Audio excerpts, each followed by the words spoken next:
ঋণ ভালো নাকি ইকুইটি ফাইন্যান্সিং ভালো? ঋণ মানে ব্যাংক বা কোনো প্রতিষ্ঠানের টাকা, ইকুইটি ফাইন্যান্স মানে যারা ব্যবসা করছে তাদের টাকা। বাংলাদেশে যত এসএমই ব্যবসা আছে তার মধ্যে প্রায় 60% ব্যাংক ঋণ বা অন্যান্য ঋণের উপর নির্ভরশীল, এবং এই ফাইন্যান্সের কস্ট অনেক হাই, কারণ rate of interest is very high. সেই ক্ষেত্রে ইকুইটি ফাইন্যান্সিং বা শেয়ার হোল্ডারদের ইনভেস্টমেন্ট এটা অনেক সময় কিন্তু খুব নিরাপদ। এই জন্য ব্যবসাকে সাস্টেনেবল করার জন্য ইকুইটি ফাইন্যান্সিং এর পরিমাণ যত বাড়ানো যায় তত ভালো। কর্পোরেট ফাইন্যান্স একটা জিনিস আমাদের শেখায় যে রিস্ককে ডাইভার্সিফাই করতে হবে, রিস্ককে কমাতে হবে। রিস্ককে কমাতে হলে ঋণের উপর নির্ভরশীলতা কমিয়ে ইকুইটি ফাইন্যান্সিং এর উপরে নির্ভরশীলতা বাড়াতে হবে। এটা সহজ নয়, কিন্তু এটাই উত্তম পথ।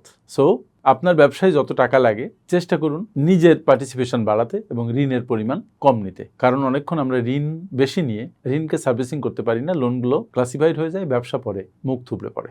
সো ঋণ নাকি ইকুইটি ফাইন্যান্সিং? আমি বলবো বেশি হোক ইকুইটি ফাইন্যান্সিং। Thank you.